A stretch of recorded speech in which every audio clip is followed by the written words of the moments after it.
It was a typically freezing November evening in Edinburgh, and my partner and I, hailing from Toronto, were out to explore the historic and hauntingly beautiful city. Edinburgh's dark history is notorious, with centuries-old buildings lining its winding streets. On this particular night, we were in for an eerie adventure as we joined a guided tour of Greyfriards Kirkyard, the cemetery surrounding the ancient Greyfriars Kirk, allegedly the most haunted graveyard in the world, right in the heart of Edinburgh's Old Town. The tour was set to begin at 8 p.m, and we arrived early, greeted by a brisk Scottish wind that cut through our coats. There were about 20 people gathered, all eager to delve into the blackened tales of Edinburgh's past. Our guide, a charismatic local, was a storyteller who thrived on entertaining the curious minds that sought to explore the city's darker side. As we embarked on our journey through the labyrinth of graves and stories, the atmosphere was completely electrifying. Greyfriars Kirkyard was more than just a cemetery. It was a place steeped in layers and layers of history, where many famous and infamous souls had left their mark, and now their stories lingered among the ancient crypts and tombstones. Through the winding paths, surrounded by grand-looking tombs and gravestones, our guide led us to the Covenanters' prison, a part of the cemetery known for its brutal history, and according to our guide, the location for hundreds of reports of strange sightings and experiences over the decades. This bizarre cemetery prison was a place where people who opposed the religious establishment were held in the 17th century, and many met gruesome fates. As we ventured deeper into the gloomy prison, the silence was thick and suffocating, the almost tangible weight of centuries pressing down upon us. We came to a halt in front of a massive black mausoleum, and the guide began to recount the horrific tales of the Covenanters imprisoned here. The stories were filled with tragedy, torture and death, which were genuinely horrifying. The wind howled through the narrow paths of the cemetery, creating an even more unsettling ambience.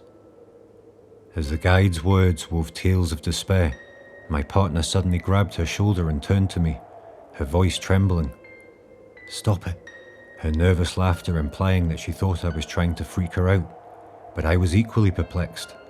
I hadn't touched her, and I could see the perplexed expressions of the others in the group.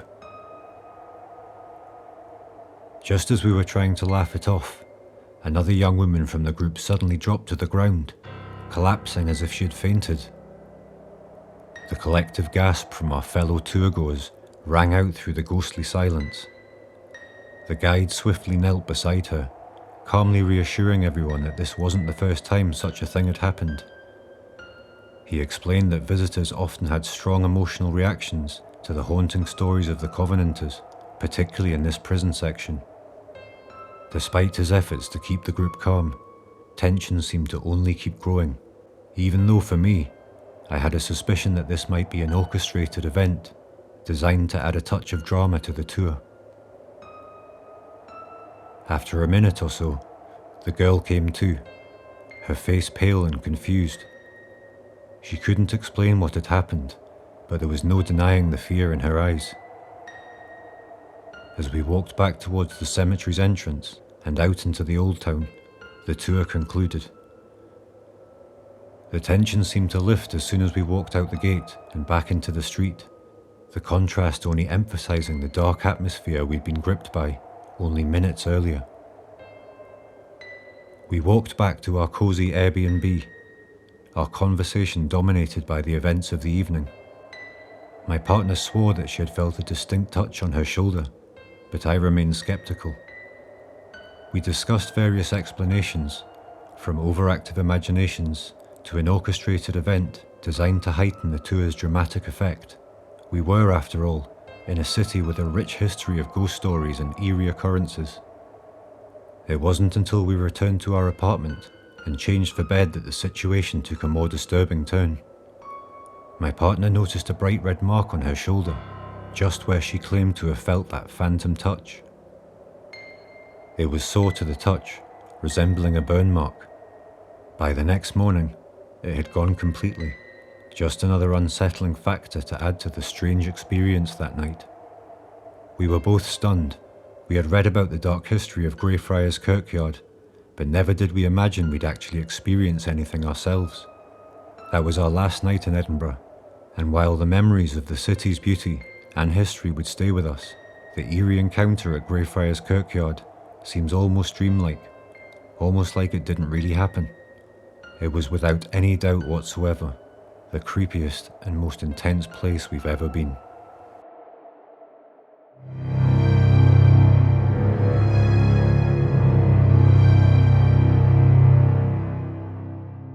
A few years back, after I graduated, I eagerly accepted the offer of an internship that would see me spending the summer cataloguing and restoring the decaying headstones and monuments in our town's historical cemetery, located on the outskirts of the mystical White Mountain Forest in Vermont. As a young historian with a deep fascination for local history and genealogy, it was the opportunity of a lifetime. The cemetery itself was a treasure trove of history, with graves dating way back to the 1700s. It held the remains of some of the earliest settlers in North America.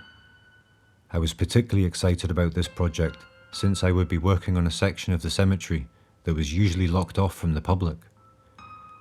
This section, rumoured to be harbouring a dark past, promised to reveal a wealth of historical treasures. On my first day, I was warned by the cemetery staff that the work might attract some negative attention from both the press and locals. Stories and superstitions had grown around the cemetery due to its long history, but I was undeterred. As a fresh intern, I was determined to focus on the task at hand and to be respectful to the history buried within the old graves. The staff provided a tour, leading me to a far shadowy corner, explaining that this area was usually locked due to vandalism and local politics. Unlocking the gate, the site manager revealed 3 slightly overgrown graves with only one strange inscription: January 1690. The manager pointed out the vandalised stone cherubs on each headstone, their faces chiselled off. My task, to make reliefs of the cherubs and work with the old stonemason Patrick to repair the damage, hopefully learning some new techniques on the way. The next day, in the misty corner of the cemetery, I began my work alongside Patrick. As we chiselled away, he shared tales of the site's history, filled with local politics and religious disputes dating back to the early Puritan settlers. A couple of hours into our work, a group of 3 or 4 adults approached the locked gate, peering in silently.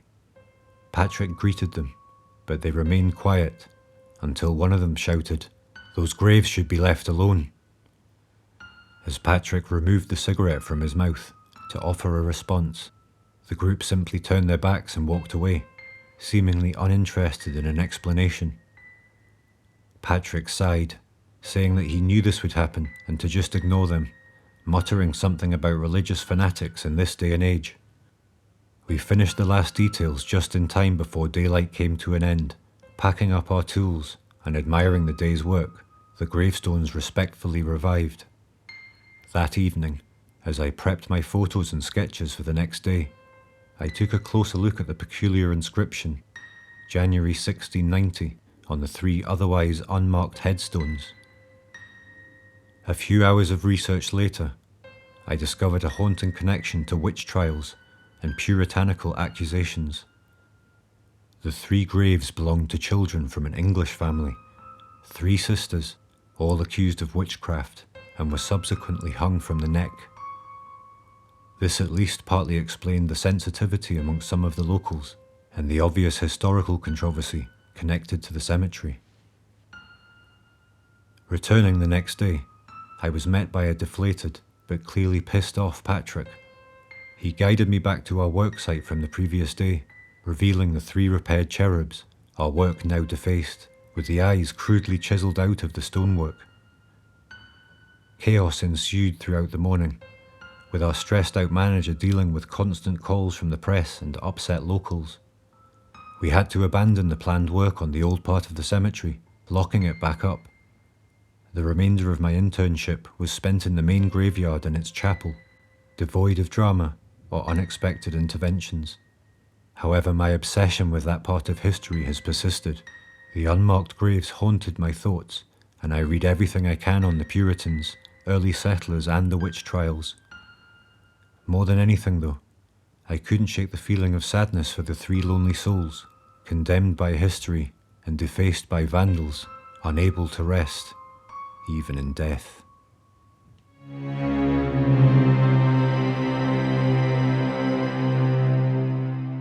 It was one of those typical nights in our small town with nothing much to do.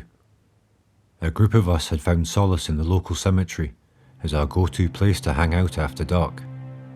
It might sound odd to others, but this cemetery was a peaceful place for us, a quiet place where we knew we wouldn't be bothered. The night began as it usually did. We gathered in our usual spot, near an elaborate grave or crypt that provided just enough shelter to keep us dry when the rain began to fall. The cemetery had an uncanny ambience, the old, weather-worn gravestones jutting out under the dim glow of the moon. That night, we decided to spice things up by bringing out the Ouija board. We dabbled in it before, and nothing unusual had ever occurred. We figured it was just a bit of fun, a way to fill the time and break the monotony of our suburban lives. We all settled in, creating a circle around the board. The air was thick with anticipation and the sweet smell of the joints we'd been passing around. With a bit of hesitation, we placed our hands lightly on the planchette. As we began, the first raindrops fell, and we laughed cynically at the apparent coincidence. The questions started, simple ones at first. Is there anyone here? We waited, breaths held, but the planchette didn't budge. We asked again, but still there was no response. A few seconds passed, and a creaking noise filled the air. We turned in the direction of the noise as the heavy iron gates at the entrance of the cemetery slowly swung shut. Panic flickered in our eyes as we questioned whether we should continue, yet curiosity and bravado won. We asked one more time if anyone was present, but the sound of the rain was our only response. As the rain seemed to get heavier still, the silence was interrupted by the harsh sound of a dog's distant bark. My stomach dropped as I felt the atmosphere quickly fill with dread. Through the veil of rain, a figure emerged from the shadows. A man, hood pulled low, advanced towards us, accompanied by the relentless barking of his dog. We looked at each other, trying to ignore the obvious tension. After all, there was nothing really unusual about someone out walking their dog, probably looking for peace like us. As the man and his dog closed the distance, they came to a sudden stop about 20 yards away. The tension hung thick in the air as we stood in a silent standoff. The man's face remained obscured, and the low growl of the dog was the only audible sound against the rain. A decision ripened among us to abandon our Ouija escapade and leave the cemetery. The mood was shattered, replaced by alarm bells ringing in my head. As we began packing up, the dog's barking began to pierce the rain-soaked air, a crescendo of warning. We scrambled to our feet, hearts pounding, and sprinted for the cemetery gates. Behind us, the dog's barking grew louder, more menacing. Panic boiling over as we fumbled with the gates, struggling to pull the rain-slicked metal open. In the adrenaline-fueled chaos, we ditched our bags over the railings and hoisted ourselves over, escaping into the quiet street. As we caught our breath, the ominous barking ceased. Looking back, still feeling my pulse in my throat, the hooded man remained standing at the same spot in the distance, completely unfazed by our panicked escape. His silent vigil was chilling, something far more sinister than a late-night dog walker. We never returned to the cemetery after that night, the allure replaced by a haunting memory between my friends and I. The Ouija board was left behind in our flight, and none of us felt any inclination to go back for it.